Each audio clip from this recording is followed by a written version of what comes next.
Hello, everyone, and welcome to EP2 of the Earful Conversation Pod. Thanks for coming back for round 2. I really appreciate you. Last time we spoke about the title of the podcast and what the meaning behind it is, and I explained that I have conversation cards created, and that's why the title of the podcast is Earful Conversation. The cards are the Earful Conversation deck, and currently I have the Family Dinner Edition and the Classroom Community Edition, and I thought to make a podcast to kind of go along with the variety of editions that I'm going to create. Next on my list for editions, I want to create a race edition, and I'm working on that with two of my peers that I respect dearly. We're going to work as a team on this deck. I'm super excited. It's necessary conversations that need to take place. It's something that we need within our society. We also need as a people as well. So we're working on that. We're working on building connections just to get the designs and to make sure that we have the research to back what we would like to discuss. We're reaching out to families to see what they would like to talk about, children, community members, experts. There's a lot of work that goes into the conversation cards. It's not just whatever questions just pop into my head or my peer's head. It's really connecting with those that I'm trying to reach so that they have some sort of input within the deck and you feel more connected when you're a part of. So for the classroom community deck, I had connections with educators on that to figure out what they wanted to know about their students. And then I also reached out to students about what they wanted to know about their classmates and their teachers. So it is an important step in the creation of these cards. So please look out for the race edition. Just give me a little more time because that's a little bit more in depth and very personal to myself and my two peers that I'm working on it with. That's up our avenue and it's dear to our hearts. So with that being said, today I kind of wanted to focus in on who I am and why I even created the cards to begin with. But one thing I did want to start doing for my podcast is to do a question of the day. I know I did a few questions on the first episode so that you can get a quick feel, but I also wanted to do a question of the day and I'll respond to it. And I hope to get a few responses either within my social media platform or my email, which is kpossiblesolutions@gmail.com. So if you would like to answer this question, please hit me up on social media or kpossiblesolutions@gmail. And I'll share your response on my next podcast. I also want to get to having a few guests as well, and I'm extremely looking forward to that for the next episode, bringing someone on. I know that's what people want to hear. They want to hear the back and forth dialogue. So I'm super excited to have a guest on my next episode. I think I'm looking for a male. I need some male energy for the next one, just to get a little bit of a different perspective. So if that's something that you're interested in, hit me up and it can be you. And I'm super excited about that. So the question of the day comes from the Family Dinner Edition, and it is, how did you help another person today? So one thing that I absolutely love about these cards is that they can be repetitive. This isn't a deck where you get through the questions and it's over and done.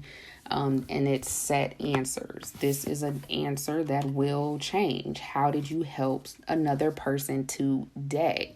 So it is key to, even when you've gotten through the deck, which will take time, that you go back and start all over again. Because answers change. So today, how did you help another person? That's the question. Let's stop. Let's think about it. I helped someone today by sharing their business on my social media platform. I think some people hear this question and they think it has to be some in-depth answer, and it really doesn't have to be. You don't have to overthink it. For me, it's super easy and simple to just share someone's information. But I will have to say, with this business, and let me get to it. This business is shadescalendars.com. With this business, I actually utilize the product. And these are calendars that share Black excellence. I buy it every year for my son. Each month has incredible artwork and facts about Black people every day. So it's something that I would tap into. And it doesn't cost anything for you to share someone's business. And if you're not going to invest or spend any money at all, the least thing you can do is share. I mean, and when you're share something that, of course, aligns with your beliefs and your values and morals and things like that. But if it's something that you do agree with, I would share. We can do a little bit more of that. I feel like in our community is not only just things that you utilize on a daily, but something that you think that your followers would benefit from. Definitely share that information, especially when it's something like these calendars. And it really is a great representation of Black people in such a beautiful light. I mean, these pictures are amazing. So I buy a calendar every year. If you're interested, go to shadescalendar.com. This is a shameless plug, completely for free. No one's asking me to do so. So when asked, how did I help another person today? I shared their business on my social media platform in hopes that my followers will enjoy these calendars as much as I do. So let's dive into the topic. I think we've done enough sidebar conversation. The topic today is family. All right, so family. It means so many different things because we come from different family structures and have variety of upbringings. Like I said in the beginning, I want to self-disclose and share what led to the creation of the cards, the family dinner edition specifically, and talk about my family structure, my upbringing, and that'll give you more of an insight on why I created the Earful Conversation deck, the family dinner edition. First and foremost, before anything else, there was a sense of urgency to get this deck out first. So, my upbringing, I come from a 2-parent household. My mother, you can just call her Miss Partridge, and my father, Mr. Partridge. A lot of people call him Sonny. And I have a sister, an older sister, Miss Natasha, if you know her from dance, from Pear Tree Performing Arts, and myself, the baby, the youngest, that says a lot. So the four of us grew up on 42nd and Sprague Street in a small yellow house. That is where I grew up, born and raised in Omaha, Nebraska. I went to a variety of elementary schools, several, Central Park, Benson West, Masters, and then for middle school, Morton and Northwest High School. So, quiet down. Anyway, my sister, she attended North High School along with my dad, and then my mom, she's from Tennessee, Dyersburg, Tennessee. So that's where her family's from. We have majority of my father's side of the family is from Omaha. We have family throughout the country as well, but most of his upbringing was here in Omaha as well. We have one of the biggest families in Omaha.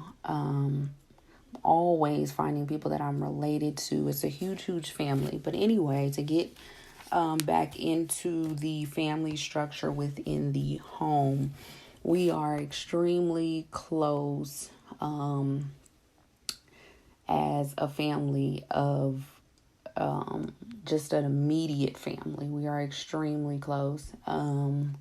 We probably can do a better job of connecting more with that huge family that I was discussing about before, but we are a really tight family with our immediate family. My father worked all my life, and a very hard labor job. Days where we wouldn't see him because of his shift and his hours and when he needed to sleep and things like that. So we always knew that he was a hard worker. There weren't because of those busy schedules, that made it very difficult for those conversations to be had. And something like this deck could have been utilized, because when you're spending so much time working hard, more than 9 to 5,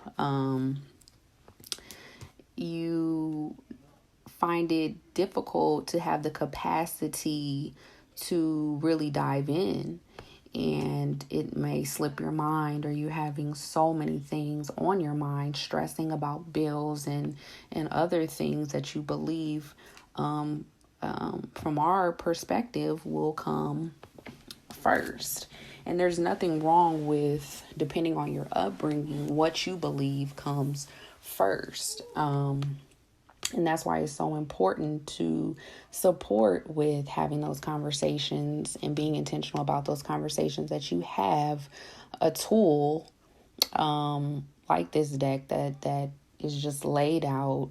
You don't really have to think about it, and it's easy access as well. This is something that anyone can grab. So if your parent forgets about having conversations, or is just, overwhelmed with life, the child can go pick up this deck and say, hey, can we do these? Or they can pick it up depending on age and read out a card and start the dialogue.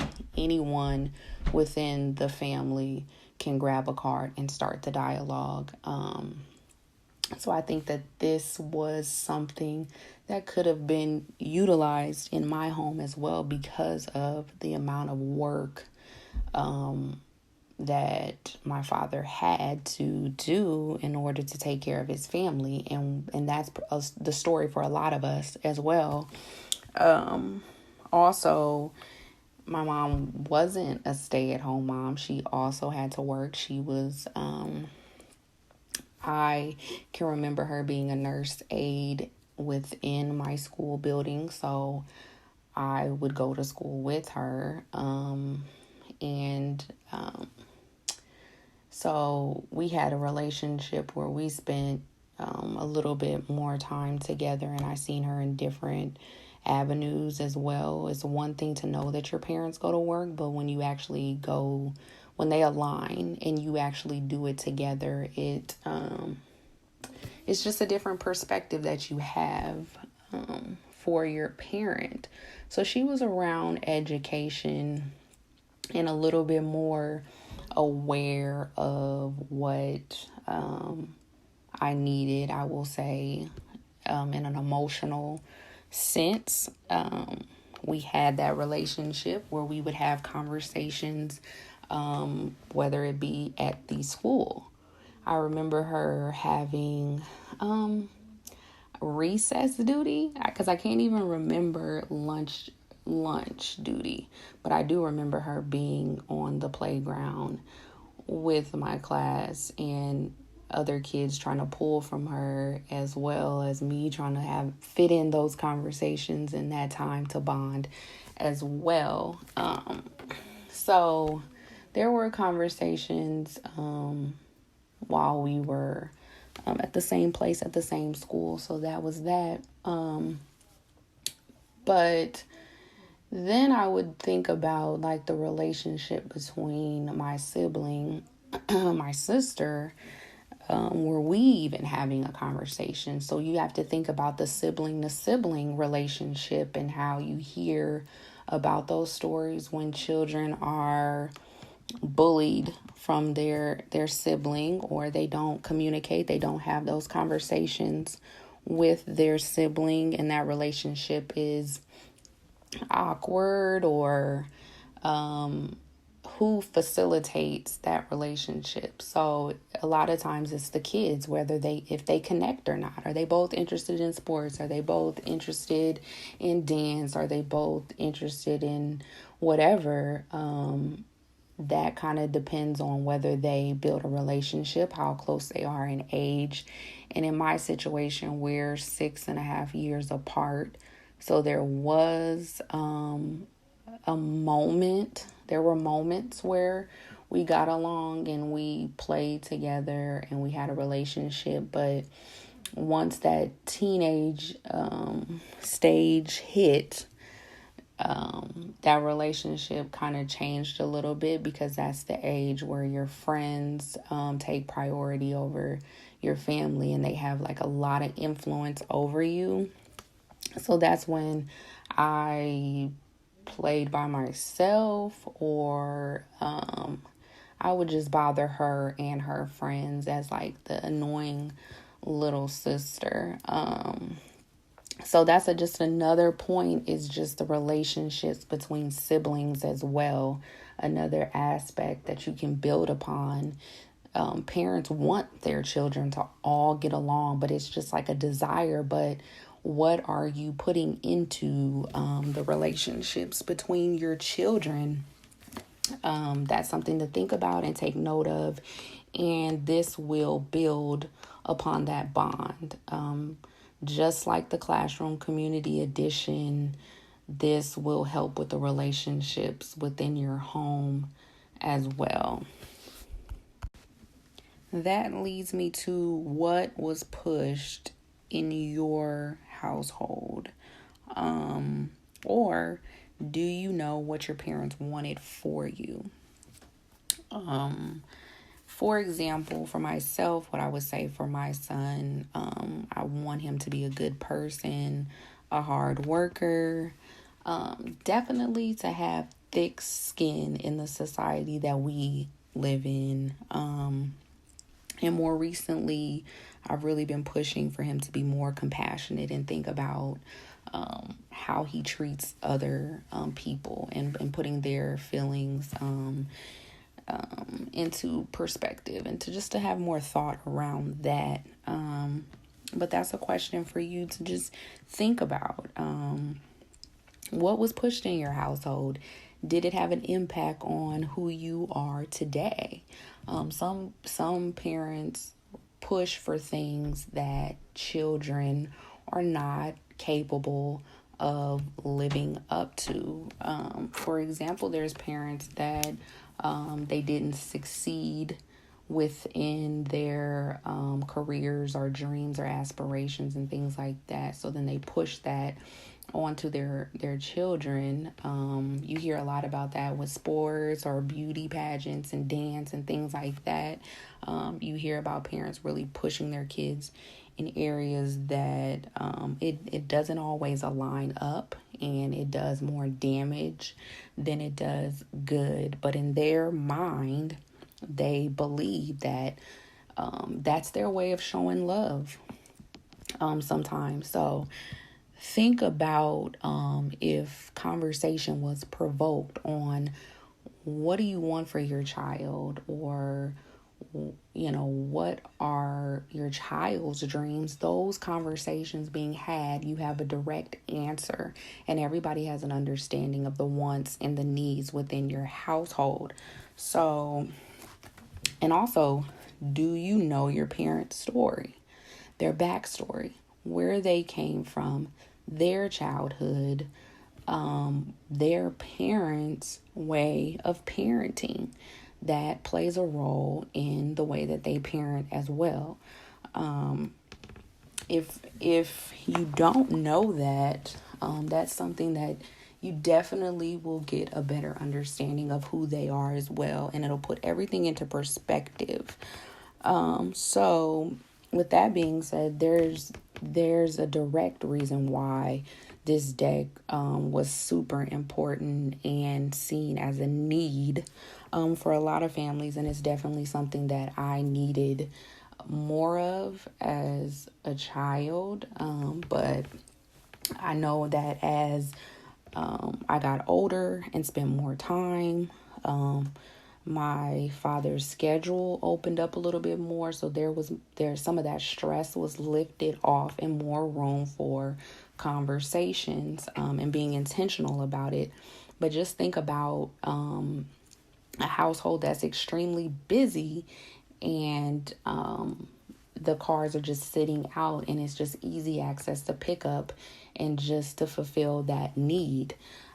So that's just a little background about my childhood, a small information about my background, and just the need that these cards could have fulfilled. And I know that there's a lot of families that this deck will support in having those conversations when whatever type of family structure that you come from. But if you wouldn't mind sharing your family structure, if you feel there's a need within your family right now, and maybe as you grew up within your childhood as well, that would be great. You can hit me up at kpossiblesolutions@gmail.com or my social media platforms. My name is Keisha Partridge.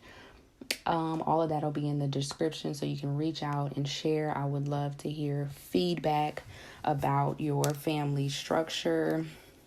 I hope to dive more into the family structure and hear more from my listeners, and have a guest next time kind of share about their family structure. So that would be super exciting. So you can tune in to hear another person's perspective on if there was a need for more conversations within the home, and if